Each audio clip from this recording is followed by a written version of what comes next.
Hello বন্ধুরা, কেমন আছো তোমরা সবাই? আশা করি অনেক অনেক ভালোই আছো। আর তোমাদের ভালোবাসায় আমিও অনেক ভালো আছি, কারণ তোমরা আমাকে যে পরিমাণে ভালোবাসা দিয়েছ এবং সাপোর্ট দিয়েছ তা আমি কোনোদিন ভুলতে পারব না। তাই তোমাদেরকে মজা দেওয়ার জন্য আবারও একটি নতুন গল্প নিয়ে হাজির হলাম। গল্পটি শোনার মতো, আশা করি তোমাদের দাঁড়িয়ে যাবে এবং তোমরা হাতের কাজ করতে সবাই হেডফোন নিয়ে বসে যাও। যদি আমার গল্প শুনে মজা পাও তাহলে অবশ্যই আমার চ্যানেলটি সাবস্ক্রাইব করবে। তো চলো বন্ধুরা, আমরা কথা না বাড়িয়ে আসল গল্পে চলে যাই। আমার স্বামী বিদেশে কর্মরত ছিল।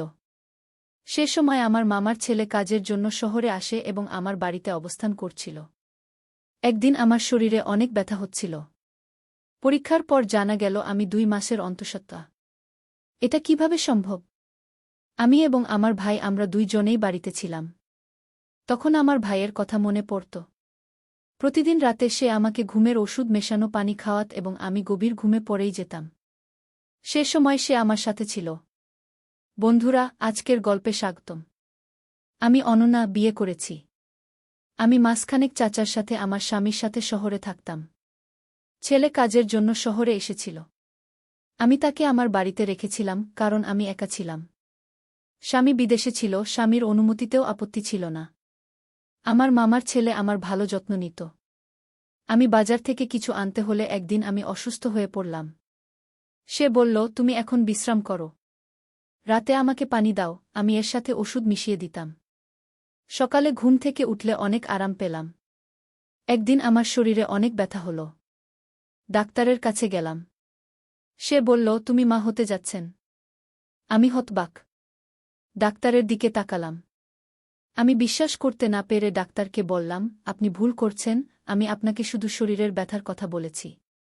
ডাক্তার হেসে বললেন, আপনি গত 5 বছর ধরে এই সমস্যা নিয়ে আমার কাছে আসছেন, এখন আল্লাহ আপনাকে ভালো দিয়েছেন। খবর পেয়ে আমি বিয়ে খুঁজতে থাকলাম। আমার স্বামী 1 বছর ধরে বিদেশে কাজ করছিলেন।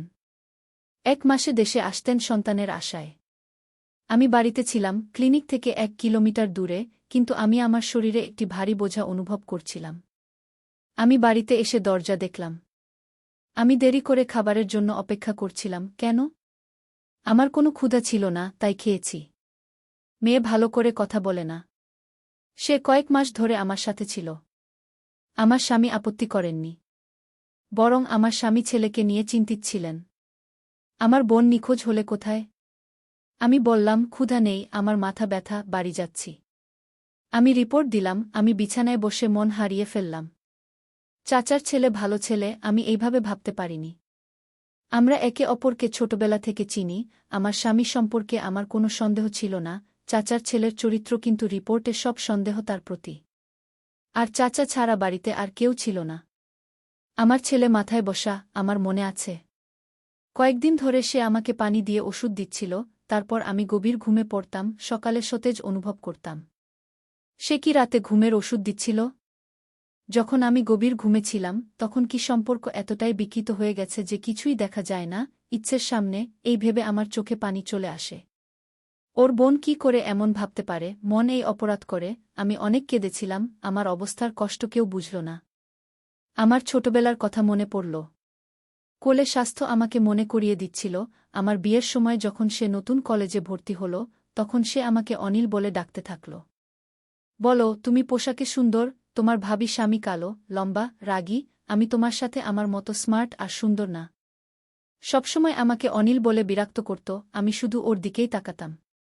আমাদের সম্পর্কটা ভালো ছিল, ও এখানে আসার পর রাতে গল্প করত, তবুও ও আমাকে বিরক্ত করত। আমি ওকে বিরক্ত করতাম যে স্বামী বিদেশে অন্য কাউকে বিয়ে করেছে, তাই সে ফিরে আসতে চায় না। আমি তার দিকে রাগান্বিতভাবে তাকাতাম, আমি তাকে দেখে সে হাসেনি। আমি ভাবিনি সে কিছু করতে পারে। তখন তার হাতে আমার দরজায় নক করল, 1 গ্লাস পানি ও ওষুধ। স্বাভাবিকভাবেই এসে তার পাশে বসল। আমার একা অবস্থা দেখে সে অবাক হয়ে বলল, কি হয়েছে আপু, এত ভয় পাচ্ছ কেন? সব ঠিক আছে, পানি খাও, আরাম করো। আমি ঘুমানো পর্যন্ত যাব না। সে আমার আচরণে অবাক হয়ে গেল। কি হলো আপু, তুমি ঠিক আছো? আমার অসহায়ত্ব দেখে সে অস্থির হয়ে গেল। আমি তার উপরে রেগে যাচ্ছিলাম, তার অভিনয় দেখে সে আরও হতবাক হয়ে গেল। আমি বুঝলাম না, কিন্তু শুধু মুখে থাকার ভান করছিল। মার দিতে চেয়েছিল, রিপোর্ট দেখাতে চেয়েছিল, কিন্তু আমাকে ওর হাত ধরে রাখতে হয়েছিল, তাই আমি বললাম, আমার মাথা ব্যথা করছে, আমি এখন উঠতে পারছি না, আমাকে ঘুমাতে হবে। আমার উচ্চকণ্ঠের সামনে সে চুপ হয়ে গেল এবং আবার ঘর থেকে বের হতে থাকলাম দরজার দিকে আর বলল, তুমি বিশ্রাম কর, আর হ্যাঁ, পানি খাও, তুমি পানি খাওনি। সে রুম থেকে চলে গেল। আমি জানতে চাইলাম সকালে পানি ওষুধ দিয়ে সে আমার সাথে কি করেছে। সে চলে যাওয়ার পর আমি পানির গ্লাস তুলে জানালার বাইরে ফেলে দিলাম এবং ওষুধটি ভিতরে রাখলাম, ড্রয়ারের আলো নিভিয়ে বিছানায় শুয়ে অপেক্ষা করতে থাকলাম আমান আমার বাসায় আসতে। ঘণ্টাখানেক পার হয়ে গেল, কিন্তু কেউ আমার বাড়িতে আসেনি। আমি অপেক্ষা করতে করতে ক্লান্ত হয়ে পড়েছিলাম এবং ঘুমিয়ে পড়েছিলাম। তাই আমি দেখতে গেলাম সে কি করছে। উঠে আমি আমার রুম থেকে বেরিয়ে এলাম, তারপর আস্তে আস্তে তার রুমের দরজা খুললাম।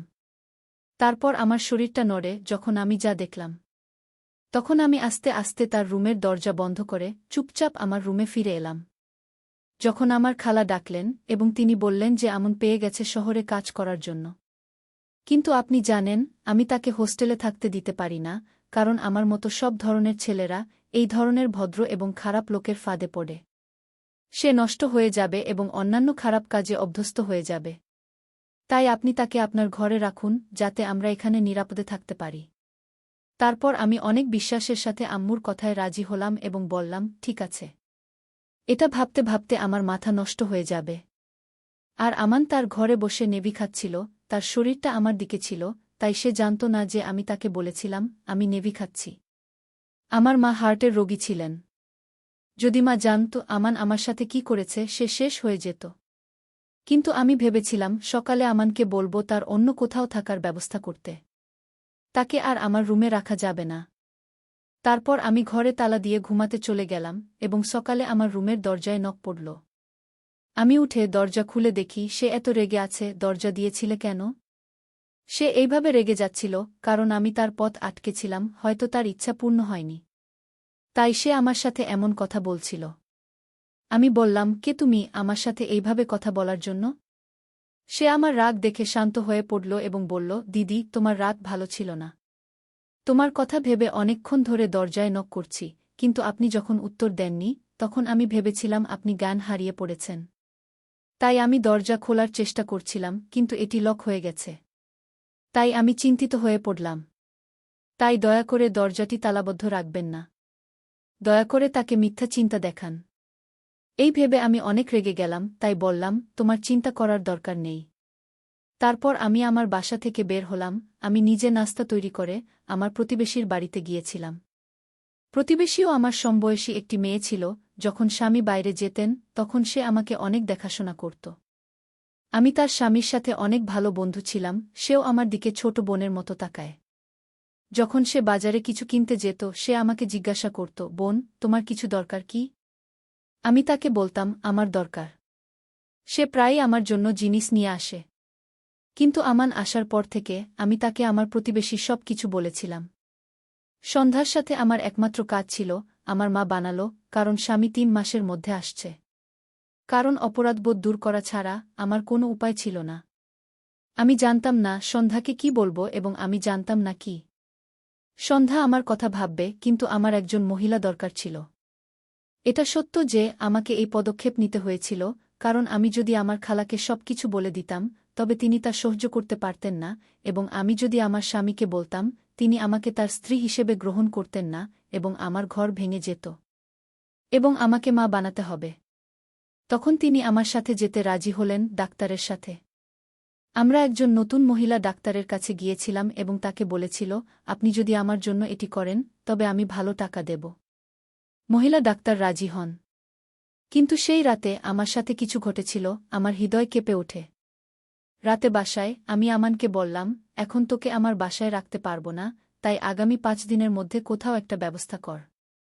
সে আমার কথা শুনে অবাক হয়ে বলল, এইসব তুমি কি বলছ? কেন আমি তোমাকে ছেড়ে চলে যাচ্ছি? তখন সে বলল, দদি, আমি যেখানে আছি সেখানেই থাকব। কিন্তু তুমি একা থাকবে কিভাবে? আমান আমাকে চিন্তা দেখাচ্ছিল। কিন্তু আমি বললাম, তুমি আসার আগে একা ছিলাম। যত তাড়াতাড়ি সম্ভব তোমার থাকার ব্যবস্থা কর। সে কিছু বলল না, কিন্তু তার মুখে রাগ দেখা গেল। তারপর আমি আমার রুমে শুতে গেলাম। এখন আমি রুমে তালা দিয়ে ঘুমাতে থাকলাম। কিছুক্ষণ পর ঘুমিয়ে পড়লাম। তারপর রাতে যখন জ্ঞান হারিয়ে গেলাম, ঘুম থেকে উঠে অনুভব করলাম কেউ আমার পাশে শুয়ে আছে, কিন্তু আমার রুম অনেক অন্ধকার ছিল, এত অন্ধকার যে আমি তাকে দেখতে পাচ্ছিলাম না। আমি অনেক ভয় পেয়েছিলাম এবং হঠাৎ আমি কিছু মনে করতে পারি না। তাই আমি অনেক আওয়াজ করতে থাকলাম, কিন্তু পরের মুহূর্তে আমার পাশে শুয়ে থাকা ব্যক্তিটি উঠে বসল। আমি ঘর থেকে বের হতে চলেছি বিছানায়, তারপর সে আমার মুখে হাত রাখল। আমি নিজেকে বাঁচানোর চেষ্টা করছিলাম, তখন হঠাৎ লোকটি টর্চ লাইট অন করে দিল, তারপর আমি তার মুখ দেখলাম। আমি অনেক হতবাক হয়ে গেলাম, কারণ আমার সামনে আমার স্বামী অনিল এসেছিলেন। বাসায় এসে হঠাৎ কিছু না বলে হাসতে থাকল। বলল, আমি তোমাকে সারপ্রাইজ দিতে চেয়েছিলাম। যখন আমি বাসায় পৌঁছালাম, সে দরজা খুলে দিল। সে জানল আমি আসছি, কিন্তু আমি যখন বাসায় আসি তখন ঘর বন্ধ ছিল, তাই জানালা দিয়ে ঢুকতে হল। তুমি পাগল, এখানে কোনো অচেনা লোক নেই, তুমি তালা দিয়েছ। দরজা খুলে ঘুমিয়ে পড়লাম। কি করে জবাব দেব অনিলকে? সেই মুহূর্তে আমি অনেক আবেগপ্রবণ হয়ে অনিলকে ধরে কাঁদতে থাকলাম। সে ভেবেছিল সে দূরে আছে কারণ আমি কাঁদছি, কিন্তু কান্নার আসল কারণ ছিল অন্য কিছু। আমি জানতাম আমার কি হয়েছে। তারপর সে সকালে আমাকে সান্ত্বনা দিতে শুরু করল। আমি যখন উঠলাম, অনিল তখনও ঘুমাচ্ছিল। অনেক মন খারাপ, আজ আমার সন্তান হয়েছে, আমাকে সিজারের জন্য ডাক্তারের কাছে যেতে হবে, কিন্তু অনিলের উপস্থিতিতে তা সম্ভব হয়নি। এখন আমি চিন্তিত ছিলাম যে আমি অনিলকে কোনো অজুহাত দিতে পারি, কিভাবে মিথ্যা বলবো। আমি বাইরে বসেছিলাম। ঘরে আমি আমানকে দেখে রান্নাঘর থেকে বেরিয়ে এসে নিজের জন্য নাস্তা করে তারপর টেবিলে বসে আমার দিকে তাকিয়ে একটু হেসে বলল, দিদি, কেমন মনে হলো সারপ্রাইজ? ভাই সাহেব, আমি বাকরুদ্ধ হয়ে তার দিকে তাকিয়ে বললাম, কত নাটকীয়। তুমি, তোমার পক্ষে কোনো লজ্জা হতে পারে না, তুমি আমার দিদিকে ডাক।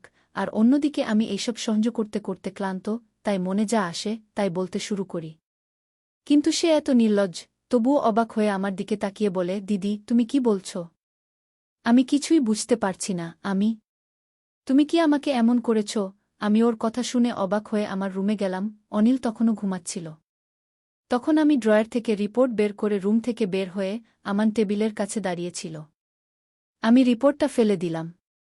ওর মুখের রিপোর্ট ওর মুখে মেঝেতে পড়ে গিয়ে বললাম, ওটা তুলে নাও এবং অনিল উঠার আগেই আমার বাসা থেকে বের হয়ে যাও, কারণ আমি চাই না যে অনিল এই জিনিসগুলি জানুক।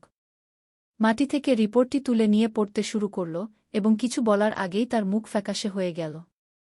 অনিল বেরিয়ে এলো। আমি জানি না কিন্তু কিভাবে। তিনি সরাসরি আমানের কাছে গিয়ে তার হাত থেকে রিপোর্টটি নিয়ে পড়তে শুরু করেন। আমার স্বামীর হাতে রিপোর্ট দেখে মন ভেঙে গেল। আমি ভেবেছিলাম এখন আমার পরিবার শেষ হয়ে যাবে। অনিল আমাকে ছেড়ে দেবে। আমার মাথা ঘুরছিল এবং আমি মেঝেতে পড়ে গেলাম। আমি জ্ঞান হারিয়েছিলাম। যখন আমার জ্ঞান ফিরে এলো তখন দেখলাম ড্রিপ দেওয়া হয়েছে। অনিল আমার দিকে গভীরভাবে তাকালো, আমান অনিলের পাশে দাঁড়িয়ে। আমি কাঁদতে থাকলাম। অনিল বলল, এটা আমার দোষ না, আমান আমাকে ঘুমের ওষুধ দিচ্ছিল, আমি জানি না তারপর কি হলো। প্লিজ আমাকে ছেড়ে দিবেন না, আমি তোমাকে অনেক ভালোবাসি, তোমাকে ছাড়া আমি থাকতে পারব না। বিছানায় শুয়ে হাত গুটিয়ে অনিলের কাছে ক্ষমা চাইছিলাম, তখন সে আমার কাছে এসে আমার হাত ধরে বলল, চিন্তা করো না, আমি তোমাকে ছেড়ে যাব না। আমি আবার তোমার সব পরীক্ষা করিয়েছি, তুমি মা হতে যাচ্ছ না, হয়তো তোমার রিপোর্ট অন্য কারো রিপোর্ট দিয়ে পরিবর্তন করা হয়েছে, তুমি দোষী নও এবং এমন কাজ করনি, সন্দেহ করো না, ওর চরিত্রটা ভুলে গেছিল, রিপোর্টটা পরিবর্তন হয়ে গেছে। তখন আমি আমানের দিকে তাকালাম। সে কিছু না বলে কাঁদছে, সে আমাকে দেখে চোখের পানি ফেলছে। সে আমার কাছে এসে বলল, আপু, আপনি কিভাবে ভাবতে পারেন যে আমি আপনার সাথে এমন কিছু করতে পারি? আমি কখনই না তোমার আর মায়ের মধ্যে কোনো পার্থক্য দেখেছি, আমি অন্য কোনো মেয়ের দিকে তাকাইনি, তুমি আমার মায়ের জায়গায়। তখন আমি বললাম, আমান তোমাকে বলেছে? সে বলেছিল, আমি পাগল অবস্থায় কখনো নেভি খাই না। হ্যাঁ, মাঝে মাঝে ঘর বন্ধ করে কিছু খাই, আমার শৈশব তোমার কোলে পার হয়েছে, তাই তোমাকে মায়ের মতো যত্ন করতাম। খাবার ও ওষুধের যত্ন নিচ্ছি। কিন্তু আজ যদি জানতাম তোমার কষ্টের কারণ, কখনো এখানে আসত না। সে কাঁদছিল, বলে, ভুল রিপোর্ট আমাকে অপরাধী করেছে, আমি তার সম্পর্কে ভুল ভাবছিলাম, কিন্তু একবারও ভাবিনি যে রিপোর্ট হতে পারে এখানে ভুল। আমি ভাবছি যদি আমি আমার রিপোর্ট আবার পরীক্ষা করি তাহলে এর কিছুই হতো না। তাহলে বন্ধুরা, কোনো সিদ্ধান্ত নেওয়ার আগে সত্যতা যাচাই করে নেওয়া উচিত। ভিডিওটি ভালো হলে চ্যানেলটি সাবস্ক্রাইব করুন।